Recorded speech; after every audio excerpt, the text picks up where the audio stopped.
Hey everyone, it's Willie with Willie's Life.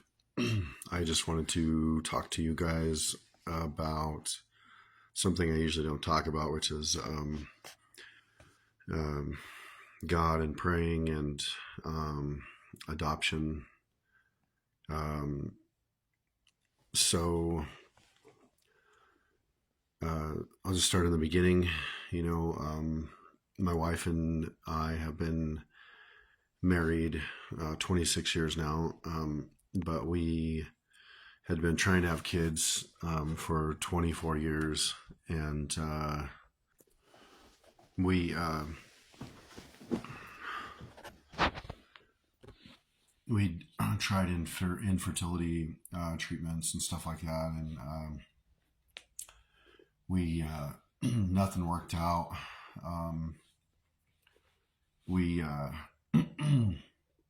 My wife, it really affected her the most, because they have to take hormones and stuff like that, and it's really hard on the body, and it does a serious number on emotions, of women more so, uh, not only hormonally, but like actually, messes with them, mentally, and um, so she was, got into a pretty bad depression, and she wasn't doing very good, and um, her brother passed away right after this within a year. So it was another uh, bout of depression, obviously, and so she couldn't have kids, um, and then her brother passing away, and depressed the hell out of me too because I was good friends with him, and we ended up. Um,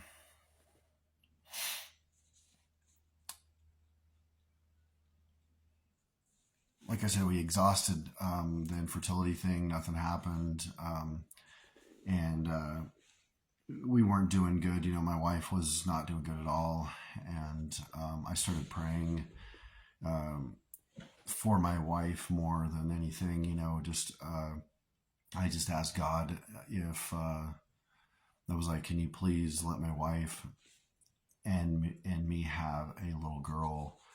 Because I felt like my wife needed a little girl more than a little boy because we have tons of boys in our family, and she kind of needed. Well, she does need that, that connection with, the girl, like daughter mother thing, and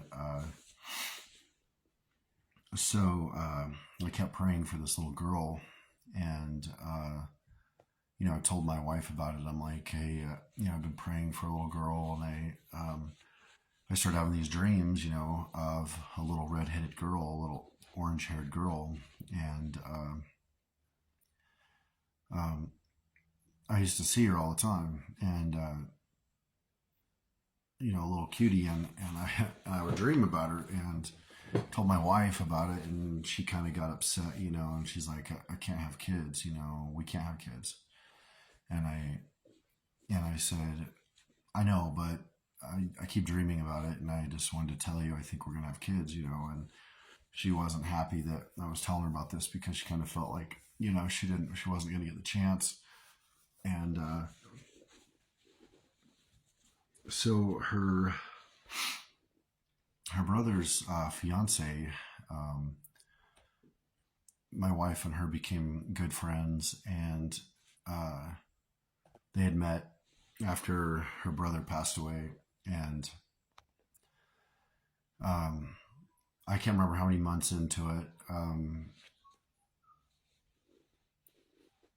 She had asked if we would adopt um, Lacey's brothers and her kid, the fiance's kid, and we just we were like, yeah, absolutely, we were excited, and so we got to adopt her. We brought her home. We had her since day one, and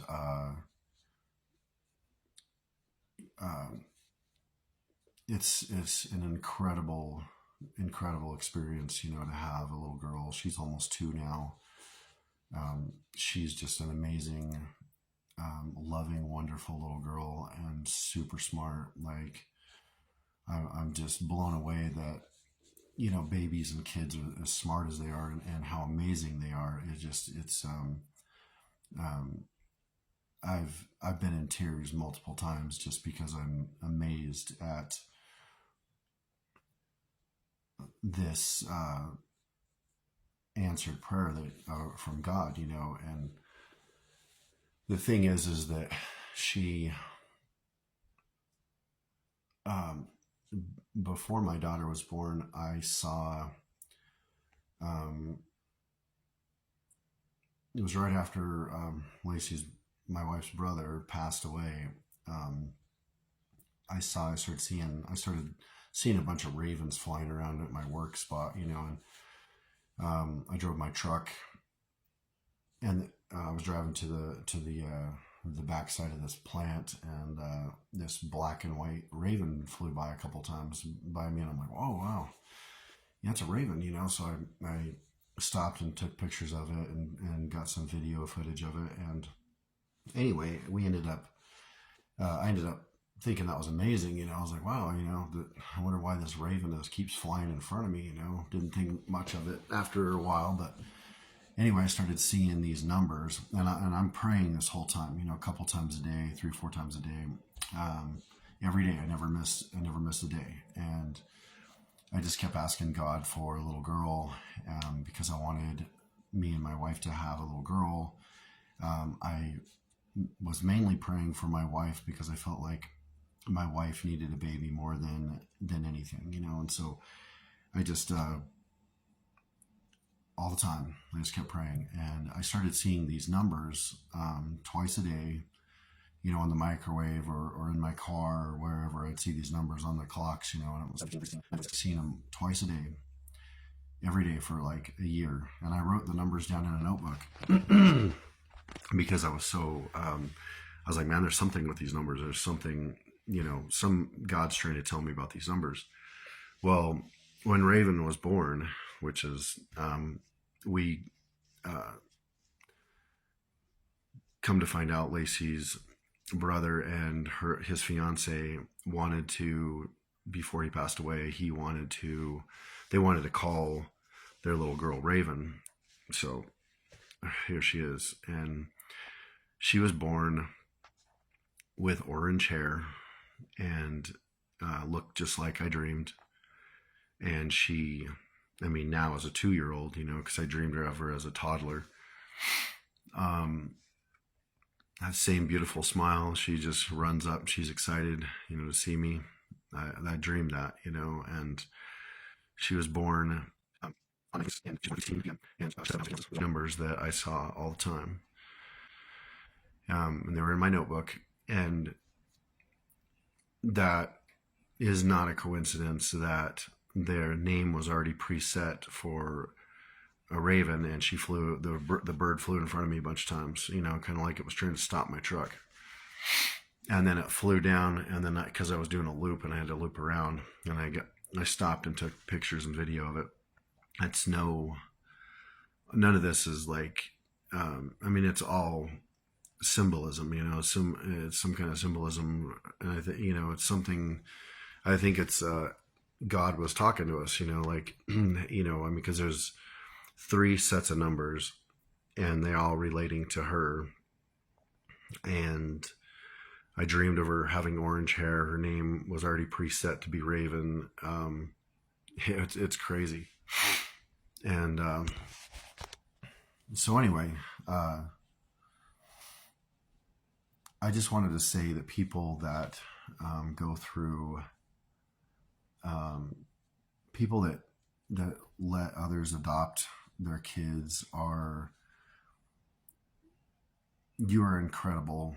And the love that you're giving, that is the most powerful, amazing love that you have done for somebody, is to give your child to someone else so they can raise your child as their child. That's not by any means something easy. That is like beyond difficult. I mean, that is the most difficult. So that I think that there is that. And for the people that are adopted that get upset that they didn't know and stuff like that, you got to understand that your parents, either they passed away or they couldn't raise you because they couldn't give you the kind of life that they wanted you to have, and they didn't want you to be miserable. And these people that gave you up for adoption, it's because of love, because they wanted more for you. And don't ever feel empty or sad. Everything around you was based on you having a better life, and it was all about love. It wasn't anything else. You got to understand that, and you got to. And I just wanted to say to my daughter, you know,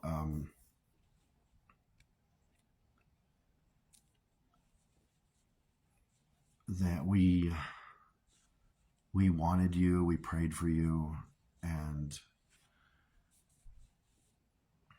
we needed you, and we're so glad that you're here.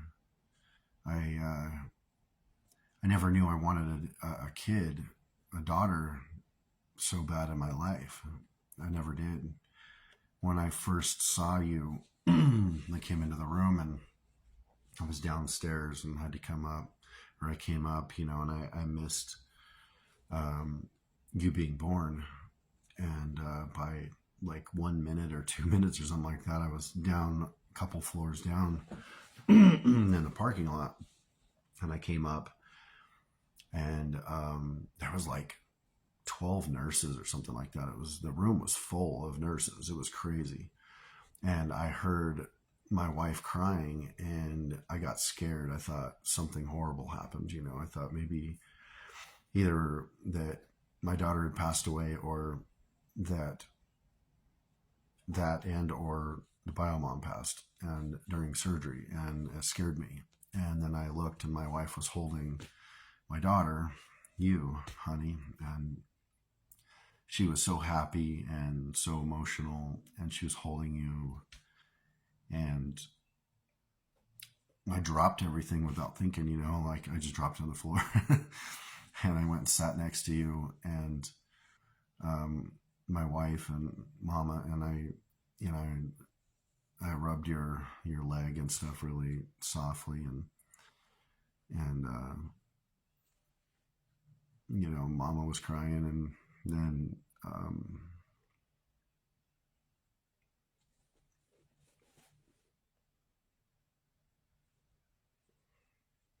it was amazing, and then I got to hold you. I can't remember how long it took me to let Lacey let me hold you, but um,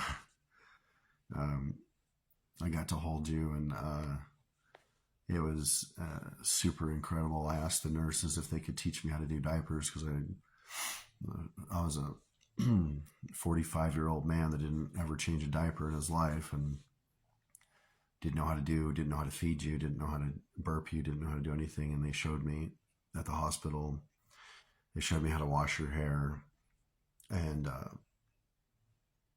when they laid your head in the sink, kind of held it and washed your hair, you just kind of melted in their hands. And I was like, oh, okay. So I finally realized what the connection is with hair salons and girls, So it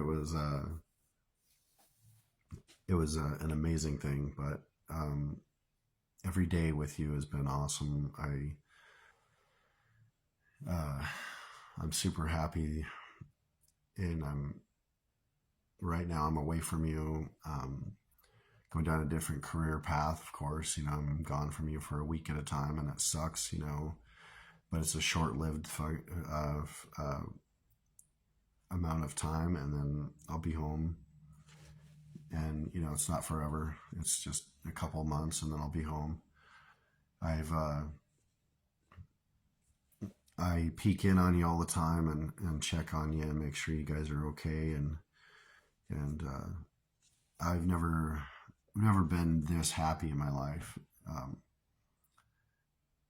as being able to have my family around, you know, and being able to play with you and draw and do everything that we do together. You color for me and draw. You do tattoos on me, and you talk to me. We read books together, and that is my highlight of my life. My day is to be able to read to you, and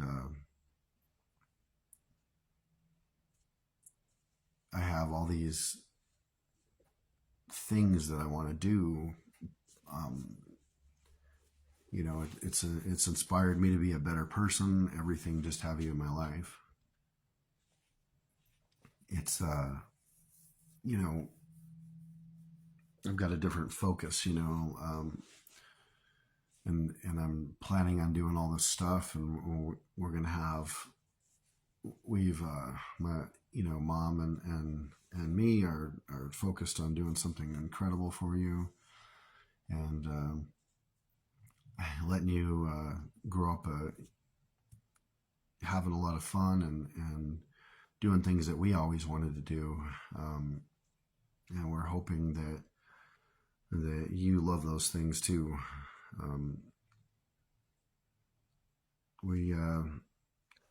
I just want you to know how much I love you, and just always know that. All right. Just wanted to say something back to the people out there listening. Be the light in the darkness. Be people's light in their darkness. There's a lot of people out there that need that.